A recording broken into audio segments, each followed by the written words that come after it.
Hi hi. అసలు ఏంటి BRS, BJP, Congress 42% BC reservation మీద ఒకటే పాట పాడుతున్నాయి. ఎందుకు అసలు? అయితే తెలంగాణ రాష్ట్రం ఏర్పడిన తర్వాత గత 10 ఏళ్ల సర్కారు ఉన్న బీఆర్ఎస్ తర్వాత మొన్న కొత్తగా ఎక్కిన కాంగ్రెస్ ప్రభుత్వం ప్రజాపాలన అని చెప్తూ ఎవరి దామాషా ప్రకారం ఎవరి వాటా వాళ్ళకి చెందాల్సిందే అని చెప్పేసి కులగణన సర్వే. అప్పుడు కేసీఆర్ ఉన్నప్పుడేమో సమగ్ర సర్వే చేసిర్రు. ఇప్పుడేమో కులగణన సర్వే చేసిర్రు. ఈ కులగణన సర్వే తర్వాత బీసీలు ఎంతమంది ఉన్నారు?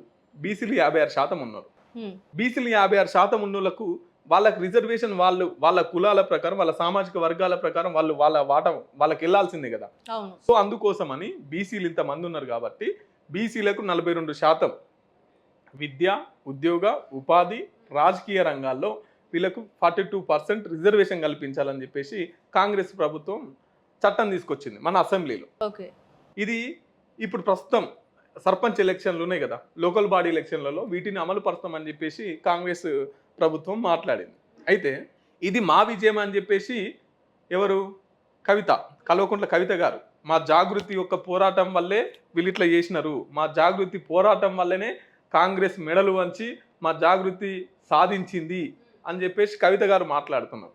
కవిత గారు మాట్లాడిందంటే ఇందులో బీఆర్ఎస్ వాదన, కవిత గారి వాదన ఏంటంటే 42లో ముస్లింలు 10% ఉన్నారా, లేదంటే ముస్లింలకు 10% మళ్ళీ సపరేట్ ఇస్తారా, ఇది చెప్పండి అని చెప్పేసి కల్వకుంట్ల కవిత గారు జాగృతి తరపున ఫైట్ చేస్తున్నారు. ఓకే.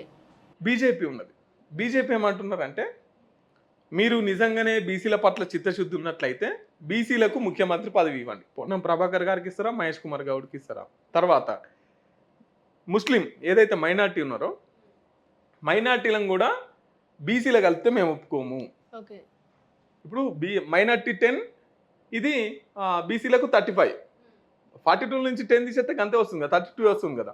మళ్ళీ మీరు కొత్త రిజర్వేషన్లు ఏముంటుంది? సో ఇది ప్రజలను మోసం చేస్తున్నారు, ముస్లింలకు 10% ఇస్తా అంటే మేము ఒప్పుకోము అని చెప్పేసి బీజేపీ వాళ్ళ మాట. కాంగ్రెస్ వాళ్ళు ఏమంటారు అంటే మేము రాష్ట్రంలో చేస్తున్నాం, దేశం అంతా చేద్దాం, దీని మీద ఒక చట్టం తీసుకొద్దాం, పార్లమెంట్లో ఒక చట్టం పెట్టాలి. ఇప్పుడు పార్లమెంట్ అంటే నరేంద్ర మోడీ, అవును, మనకు ప్రధానమంత్రి. సో ప్రధానమంత్రి చేతుల మీదుగా ఒక చట్టం చేయాలి. చట్టం చేస్తే అందరికీ, అన్ని రాష్ట్రాలకు అందరికీ వర్తిస్తుంది, దీన్ని ఇక మళ్ళీ డిస్టర్బ్ చేయకుంటుంటుంది అని చెప్పేసి కాంగ్రెస్ వాళ్ళు ఢిల్లీలో ఫైట్ చేస్తున్నారు. ఇక్కడ బీజేపీ వాళ్ళు ఫైట్, ఇక్కడ బీఆర్ఎస్ వాళ్ళు. సో ఇట్లా మొత్తం మీద ఇప్పుడు సర్పంచ్ ఎన్నికలు వస్తున్నాయి కాబట్టి బీసీల ఓట్లను మలుపుకోవడానికి ఒక్కొక్క పార్టీ ఒక్కొక్క రాగం ఎత్తుకొని ఇప్పుడు లోకల్ బాడీ ఎలక్షన్స్ కోసం ఎదురు చూస్తున్నారు, వాళ్ళ ఓట్లు కాజేయడం కోసం ఇదంతా వేస్తున్న డ్రామా. నేనేమంటానంటే ఇప్పుడు కాంగ్రెస్ ప్రభుత్వం మంచిగానే ఉంది, 42% రిజర్వేషన్ అంటుంది. ఈ చిన్న పదవులలో రిజర్వేషన్ కాదు, ముఖ్యమంత్రి పదవి వాస్తవంగానే అప్పుడు ఇస్తే నిజంగానే బీసీల పట్ల చిత్తశుద్ధి ఉంటుంది కదా. సో అది మనం వినిపించే వాయిస్ అన్నమాట. వీళ్ళందరి వాదనలు ఎప్పటి వరకు జరిగే ఛాన్సెస్ ఉన్నాయి? ఈ లోకల్ బాడీ ఎలక్షన్స్ అయిపోయినట్టే మళ్ళీ ఇదేది ఉండదు, ఇంకేముండదు. మళ్ళీ ఎలక్షన్స్ అప్పుడు మళ్ళీ ఇంకో 3 సంవత్సరాలు పడుతుంది వాళ్ళు మాట్లాడడానికి. ఈ ఎలక్షన్ల స్టంట్ ఇది.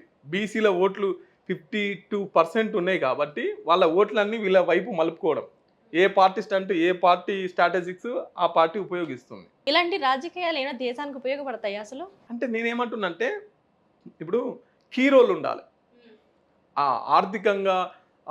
ఆర్థికంగా మన చేతిలో పగ్గాలు ఉంటాయి చూడు, అవును, అది ఆ రోల్ బీసీలది ఉండాలి. ఈ కింద పదవులలో కింద స్థాయిలో కాదు, బీసీలకు రాజ్యాన్ని ఏలాలి, ఊరిని కాదు రాష్ట్రాన్ని ఏలాలి. ఆ దిశగా బీసీలు చైతన్యవంతం కావాలి.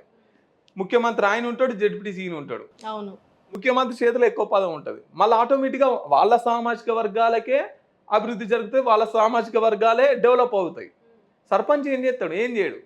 ఉన్న దాంట్లోనే ఇప్పుడు సర్పంచ్ అంటే ముఖ్యమంత్రికి ఎక్కువ పదం ఉంటుంది, సర్పంచ్కి ఎక్కువ పదం ఉంటుందా? ముఖ్యమంత్రి. సో బీసీలు ఏం చేయాలంటే ముఖ్యమంత్రి అవ్వడానికి కొట్లాడాలి, సర్పంచ్ అవ్వడానికి కొట్లాడొద్దు అని చెప్పేసి మన వాయిస్ అన్నట్టు. అంటే ఎలా? ఇప్పుడు కుట్రలు కుతంత్రాలు లేని రాజకీయాలు చూడాలంటే ఎలా? ఇక అది సాధ్యం కాదు. ఇప్పట్లో కుట్రలు కుతంత్రాలు లేని రాజకీయం అనేది సాధ్యం కాదు.